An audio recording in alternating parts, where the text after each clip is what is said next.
ભરૂચ શહેરમાં રખડતા પશુઓનો ત્રાસ વધુ એક યુવાન માટે જીવલેણ સાબિત થયો છે.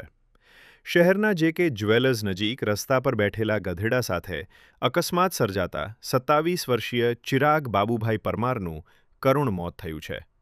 માહિતી મુજબ મોડી રાત્રે એક્ટિવા પર જઈ રહેલા ચિરાગ ગધેડાને બચાવવાનો પ્રયાસ કરતા વાહન સ્લીપ થઈ ગયું અને તેઓ રોડ સાઇડની લોખંડી રેલિંગ સાથે જોરદાર અથડાયા હતા.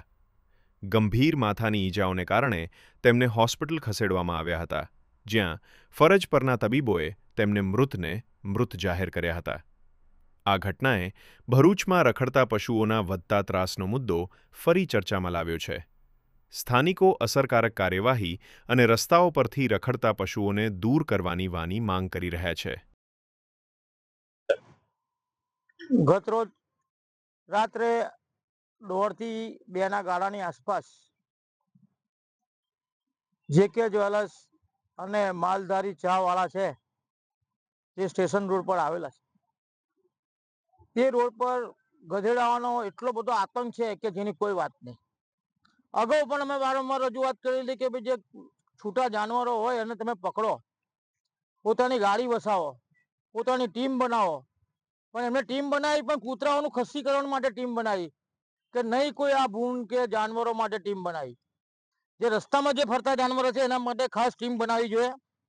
ને ગત રોજ એટલા બધા ગધેડાઓ રોડ પર આવેલા તેના કારણે અમારા ચિરાગ બાબુભાઈ પરમાર જે સરસ્વતી ચાલમાં રહે છે એ દીકરાનું ત્યાં જગ્યા પર જ મૃત્યુ થયું. મૃત્યુ થવાનું કારણ કે ગધેડા સાથે અથડાયો ને સીધી જ રેલિંગ હતી, રેલિંગ ધારદાર રેલિંગની અંદર એનું માથું અથડાયું ને જગ્યા પર એક્સપાયર થઈ ગયો. એટલે મારે નગરપાલિકાના તંત્રને, ચીફ ઓફિસર સાહેબને મારે એટલી જ વિનંતી કરવાની કે સાહેબ આ રસ્તા પર જે રાત્રે ગધેડા ફરે છે, અગાઉ પણ આવી કામગીરી થતી હતી ને અગાઉ પણ રસ્તે ફરતા જાનવરો આપણે પકડીને પાંજરાપોળમાં અથવા જે તે જગ્યાએ આપણી જગ્યાએ રાખતા હતા એવી જગ્યા રાખવાનું શરૂ કરો. હવે ચોમાસું આવી રહેલું છે એટલે જે જાનવરો રાખવા વાળા પણ એ લોકોને છૂટા મૂકી દેશે. ચરવાના લીધે લીલો ઘાસ ચારો મળે એટલે છૂટા મૂકી દેશે. ભાઈ છૂટા ના મુકાય, કોઈ નિર્દોષનો જીવ ના જાય એને ધ્યાનમાં રાખી અને આ પહેલું કામ કરવામાં આવે કે જેથી કરીને કોઈ નિર્દોષનો જીવ ના જાય ને રસ્તામાં પડતા જાનવરો, રસ્તામાં જે પણ જાનવરો હોય એને પકડીને મૂકવામાં આવે. ગાય માતા માટે તો અમારા પાંજરાપોળ જિંદાબાદ છે જ.